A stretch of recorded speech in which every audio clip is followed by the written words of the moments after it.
वो बस अपने बच्चों वास्ते वो कहता अबू जी मैं शादी फिर दोबारा करांगा, फिर बच्चे पैदा होने फिर इस तरह गल्लां करने लग पिया। मैं खामोश हो गया। अच्छा, और मैं की कर सकता, या मैं रुक गया तो रुक जा, मगर मेरी गल तो रुकिया नहीं। बस आखिर मौत खिंच के लगी उन बस जी, मौत खिंच के लगी बस। एक लड़की उठ के मेरे मर गए उम्र सीधा बंदे ने किस कि मेरा पुत्र मर गया, मैंने किस तरह गुफ्तगू कर रही है। अभी आपकी बहू कहाँ पे रहती है? वो अपने माँ बाप के घर रहती है। अच्छा, हाँ जी, जिन्होंने मेरा पुत्र बहुत हो गया उसके बाद अपने माँ बाप जाके रह गई है जाके। आपके घर कभी नहीं आई? ना मेरे आपका हाल चाल जानने में भी नहीं आई? ना जी, दस्या उन्हें कोई डेढ़ साल हो गया सी, 2 साल, उन्हें कोई 80 लाख का प्लाट बेचा सी। अच्छा, उन्हें कोई थोड़े जिहा खर्च कर लिया होने या उसको कम से कम नहीं हर वक्त 50-60 लाख रुपया नेट कैश रहता सी। अस्सलाम वालेकुम नाज़रीन, मैं हूं आपका मेज़बान फैसल खान सूरी और आप देख रहे हैं एनपीजी मीडिया। नाज़रीन, मुगलपुरा के इलाका में एक अफसोसनाक वाकया पेश आया। शहजाद नामी शख्स जिसने 5 साल पहले शादी की थी, उसकी बेगम ने 2 बच्चे होने के बाद जायदाद के लालच की वजह से अपने शोहर को कत्ल कर दिया। मेरे साथ शहजाद के वालिद साहब मौजूद हैं, इनसे जानूंगा वाकया मुकम्मल क्या पेश आया था। सर मुझे ये बताइए, शहजाद की उम्र क्या थी और वो अपनी बीवी के साथ क्या अच्छा सलूक नहीं करता था? नहीं जी, ਉਹਦੀ उम्र ऐसी कोई 35 साल दी। अच्छा, तो वो अपनी बीवी ने कभी उन्हें उफ करके नहीं आख्या। अब जो बीवी ने आख्या उन्हें आमीन की थी। अगर उन्हें 10,000 की भी चीज़ लियानी पई उन्हें क्या ले फड़। अच्छा, हाँ जी, उन्हें वो बड़ा प्यार करता सी अपनी बीवी नाल। शहजाद किस चीज़ का कारोबार करता था? वो कारोबार करता था, बस मजदूरी करता था, बस कपड़ा लेके मार्केटों में उस पर वो जो तारे स्तूरे वो लगा के देता था। अच्छा, है जी, नगों का कारोबार करता नगों था। का कारोबार करता था। वो जनाब उन्हें बेचारे ने एक पठान नूं रीगा दे विच एक पठान नूं उन्हें 9-10 लाख का माल दिता। हाँ जी, उन्हें वो पैसे लेने हाल तक। हाँ जी, उन्हें कुछ दिते, बाकी रह गए 8 लाख ते कुछ रुपए। अच्छा, मैं लैन वास्ते गया सरकार, उन्हें मैंने 1 लाख दिता, उस बाद मैंने इनकार कर दिता। सर शहजाद की बेगम ने इतना जुल्म क्यों किया? क्या वजह बनी कि शहजाद को कत्ल कर दिया उसने? बाजी वो ये तो मिलने वास्ते गई है। अच्छा, जाके घर बह गई है। किसको मिलने के लिए? अपने माँ बाप ने मिलने वास्ते गई है। अच्छा, अपने माँ बाप ने मिलने वास्ते गई है, जाके घर बैठ गई है। जाके महीना बैठ, 2 महीने बैठ, 3 महीने काफ़ी अरसा बैठी रही है। मेरा पुत्र स्नेह भेजता रहा, आजा तो आजा, कहती मैं नहीं आना, मेरे नाल मकान लगा, अच्छा, मेरे नाल मकान लगा, मैं तद आवांगी नहीं तो मैं नहीं आना। क्या शहजाद तलाक देना चाहता था या तशद्दुद करता था जिस वजह से वो मकान लेना चाहती थी? नहीं, कोई शजत नहीं की थी। बस वो जिस वक्त गई ਉਹਦੀ भैनों ने ऐसा उन्हें लालच पाया, उस बंदे उस अपनी भैन को गुमराह किया। उन्हें आख्या कि तू को मकान ले बस। सर क्या आपकी बहू किसी गरीब फैमिली से ताल्लुक रखती थी? हाँ, बस ओदा बाप एक कोठी दे ड्राइवरी कर रहा है। अगां 2 पुत्र काम कर रहे हैं। हैं जी, 3-4 जने घर के बंदे काम कर रहे हैं इन्हों के। हाँ जी, हाँ जी, एक ख्वाजा शहीद रहते हैं। हैं जी, तो बस माड़े जे लोग सन, 1.5-2 जिन्ना कि मेरा छोटा जहा मकान है, इन्हें कहना पुराना जहा मकान सगा।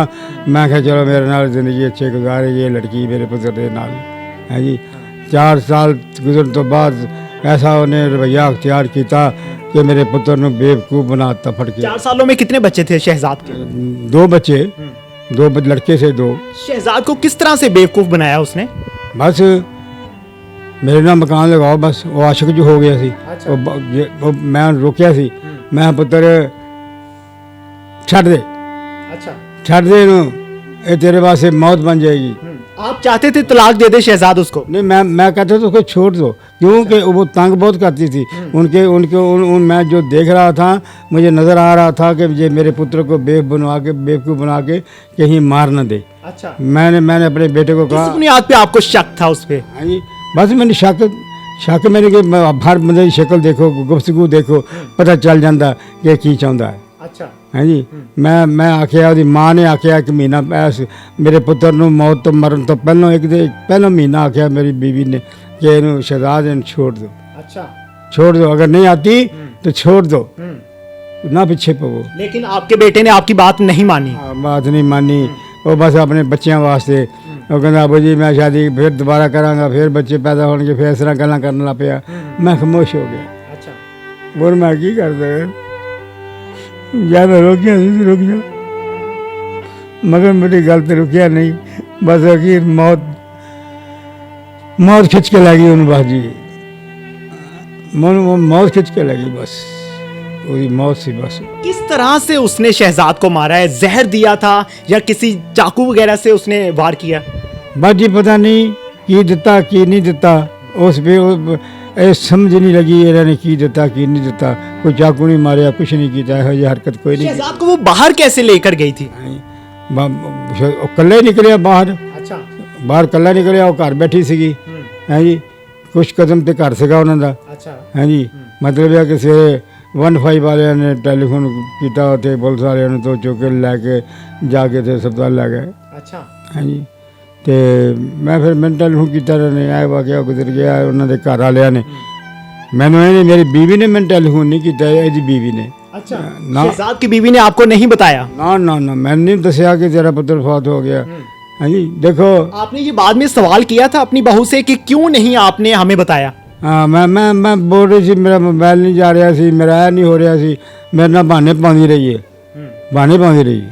मैं फिर मैंने टैलीफोन किया, जिन्हों के घर गई सी ना उन्होंने किसी औरत ने टैलीफोन किया कि थोड़ा लड़का फौत हो गया। मैं क्या हो गया, मैं फौत हो गया। मैं क्या बस हो मैं रात की गल सुनी सी ना, वही हो गई पूरी। इस औरत ने कुछ ना ਜਾਂ कोई मिला के हो सकता है कोई चूहे की गोइयाँ खवातियाँ हो, कोई चीज़ खवाती हो, ये मैनू नहीं पता। इन्हें कोई ना कोई चीज़ इन्हें दिती जरूर है। शहजाद के बच्चों ने भी नहीं बताया कि मामा ने क्या किया?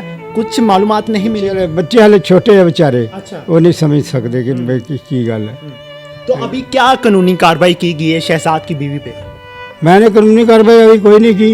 मैंने दरखास्तें एक दो दी सन, मेरी सुनाई नहीं हुई। अच्छा। क्योंकि मेरे पास कोई पैसा नहीं है। अच्छा। मैं पैसे किधर जाऊँ पैसे ला के? पुलिस वाले रिश्वत मांगते हैं? नहीं जी, पुलिस वाले मेरे पास होएगा तो रिश्वत मांगेंगे, जब मेरे को है नहीं, मेरे को रिश्वत किसी ने की मंगनी है? हाँ जी। मुझसे दिया कि मेरा काम नहीं होया, मैं सब्र कर लिया, मैं रब दे के दुआ की, या अल्लाह तुम सब कुछ देख रहे हैं, तो कोई चीज़ छुपी नहीं है। हाँ जी। मेरा रब कहता अच्छा खामोश हो जा, खामोश हो जा। शहजाद का पोस्टमार्टम हुआ था? नहीं। वजह क्या, क्यों नहीं करवाया उन्होंने? मेरी बीवी ने आख्या मैं पोस्टमार्टम नहीं कराना, इन्हें हार्ट होया। इसके पीछे भी कोई राज था? बस मेरी बीवी ने पता ये पीछे की राज थी। मैंने तो सब धमकी लाई इन्हें, मैं नहीं कराना। मैं चुप कर गया। आपको क्या धमकियां दी उसने? बस यही भाई बड़ा आदमी है, धक्के खाएगा, अच्छा। कुछ नहीं लभना, यही धमकी थोड़ी होंगी बंदे नूं। बाकी गल्लां सारियां बंदा समझ जांदा। एक लड़की उठ के मेरे वर्गे उम्र सीधा बंदे ने किसी मेरा पुत्र मर गया, मैंने किस तरह गुफ्तगू कर रही है। अभी आपकी बहू कहाँ पे रहती है? वो अपने माँ बाप के घर रहती है। अच्छा। हाँ जी। जो मेरा पुत्र फौत हो गया उसके बाद अपने माँ बाप जाके रह गई है जाके। आपके घर कभी नहीं आई? ना, मेरे का हाल चाल जानने में भी नहीं आई? ना, कुछ नहीं। बस यही है कि मैंने मकान मेरा मिल दियो। अच्छा। मकान मिल दियो। देखो मगर मैं माँ बाप है, मैं किधर जाना? माँ बाप ने कट के ते मकान तू की जाना? हाँ ठीक है, मैं जो तेरा हिस्सा होएगा, बच्चियां का हिस्सा होएगा वो देवांगा। तेरा जो हिस्सा होएगा तू मारे जो कुछ किया मैं तेन भी हिस्सा दे दूँगा। मेरा रब देख रहा है जी। मैंने जालिम बनने की कोई जरूरत नहीं है जी।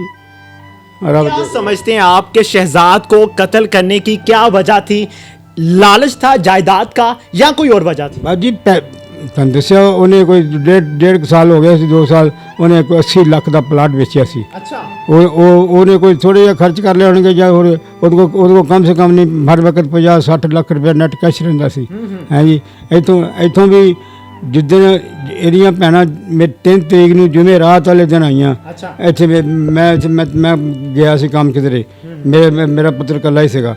ਉਹਨਾਂ ਨੇ ਆਣ ਕੇ ਤੇ खूब ਉਹਦੀ ਜਿੰਨੀ ਵੀ ਸਫਾਈ ਸੀ, ਇੱਕ ਉਹਦਾ ਪੰਗੂੜਾ ਸੀ ਬੱਚਿਆਂ ਦਾ ਵੀ ਚੁੱਕ ਕੇ ਲੈ ਗਈਆਂ।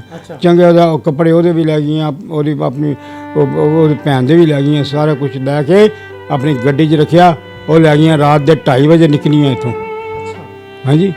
तो मैं आया तो मैंने सवेरे पता कुछ चलिया किसी को कि साढ़े रात ਗੱਲਾਂ ਬਾਤਾਂ ਹੁੰਦੀਆਂ ਰਹੀਆਂ। आप चाहते हैं कि ये तफ्तीश होनी चाहिए? ਮੈਂ ਦੇਖੋ ਜੀ ਇਸ ਲੜਕੀ ਦੀ ਤਫਤੀਸ਼ ਹੋਣੀ ਚਾਹੀਦੀ ਕਿ ਤੂੰ ਇਹ ਦੱਸ ਕਿ ਤੂੰ ਨਾਲ ਲਗਾਈ ਸੀ, ਇਹਨੂੰ ਕੀ ਹੋਇਆ, ਕੀ ਦਿੱਤਾ ਹੈ ਜੀ। ਜਿਹੜੇ ਉੱਥੇ ਬੰਦੇ ਹੈਗੇ ਆ ਉਹਨਾਂ ਨੂੰ ਵੀ ਬੁਲਾਇਆ ਜਾਵੇ, ਉਹਨਾਂ ਨੂੰ ਪੁੱਛਿਆ ਜਾਵੇ ਤੁਸੀਂ ਇੱਧਰ ਆਓ, ਤੁਸੀਂ ਦੱਸੋ ਤੁਸੀਂ ਕੀ ਵਜ੍ਹਾ ਹੋਈ। ਕੋਈ ਕਿਸੇ ਨੇ कोई ਪੁੱਛਿਆ बीमारी थी शहजाद को? ਕੋਈ ਬਿਮਾਰੀ ਨਹੀਂ, ਤੰਦਰੁਸਤ ਸਭ ਕੁਛ ਠੀਕ ਠਾਕ ਹੈ ਜੀ। ਮੱਲੇ ਵਾਲਿਆਂ ਨੇ ਕਿਹਾ ਸਾਡੇ ਸਾਹਮਣੇ ਗਿਆ ਗੱਡੀ 'ਚ ਬਹਾ ਕੇ, ਵੀਡੀਓ ਉਹਨਾਂ ਕੋਲ ਬਣੀ ਅੰਦਰ, ਮੈਂ ਕਿਹਾ ਕੈਮਰੇ ਸ਼ੈਮਰੇ ਲੱਗੇ ਆ, ਕਹਿੰਦੇ ਬੜਾ ਠੀਕ ਠਾਕ ਗਿਆ ਹੈ ਜੀ। ਮੇਰੇ ਕੋਲੋਂ ਆਇਆ, ਮੇਰੇ ਘਰੋਂ ਆਇਆ, ਉਦੋਂ ਆਪਣੀ ਭੈਣ ਕੋਲੋਂ ਗੱਡੀ ਲੈ ਕੇ ਆ ਕੇ ਲੈ ਕੇ ਆਇਆ ਹੈ ਜੀ। ਬੈਠੋ ਜੀ ਵਿੱਚ ਲੈ ਗਿਆ, ਉਹਦੇ ਵਿੱਚ ਕੋਈ ਨੁਕਸ ਨਹੀਂ, ਨਾ ਉਹਨੇ ਕਦੀ ਮਾਰਿਆ ਉਹਨੂੰ। ਮੈਂ ਉਹਨੇ ਇਹੀ ਕਹਿੰਦੀ ਆ ਕਿ ਮੈंने ਮਾਰਿਆ, ਤੈਨੂੰ ਮਾਰਿਆ ਤਾਂ ਤੇਰੇ ਕੋਲ ਐਸਾ ਜ਼ਖਮ ਹੋ ਗਿਆ, ਜਾ ਕੇ ਡਾਕਟਰੀ ਫੇਰ ਲੈ ਦੇ ਖਿਲਾਫ ਪਰਚਾ ਕਰਾ। ਜੇ ਤੈਨੂੰ ਮਾਰਿਆ ਤੇ ਮੈਨੂੰ 5 ਮਹੀਨੇ ਘਰ ਬੈਠਣ ਦੀ ਕੀ ਵਜ੍ਹਾ ਕੀ ਸੀ, ਮੈਨੂੰ ਇਹ ਦੱਸੇ ਕਿ 5 ਮਹੀਨੇ ਘਰ 'ਚ ਬੈਠੀ ਰਹੀ ਤੇ ਵਜ੍ਹਾ ਕੀ ਸੀ। ਕੋਈ ਤੈਨੂੰ ਵਜ੍ਹਾ ਹੁੰਦੀ, ਤੂੰ ਮੈਂ ਉਹਦਾ ਬਾਪ ਸੀ, ਤੂੰ ਮੈਨੂੰ ਦੱਸਦੀ ਕਿ ਇਹ ਵਜ੍ਹਾ, ਤੂੰ ਮੈਨੂੰ ਕਿਉਂ ਨਹੀਂ ਦੱਸੀ ਕਿ ਜੇ ਕੋਈ ਵਜ੍ਹਾ ਸੀ ਤਾਂ। ਤੈਨੂੰ ਉਹਨੇ ਕਦੀ ਜ਼ਿੰਦਗੀ 'ਚ ਮਾਰਿਆ ਹੀ ਨਹੀਂ ਹੈਗਾ, ਤੂੰ ਝੂਠ ਮਾਰਦੀ ਹੈ।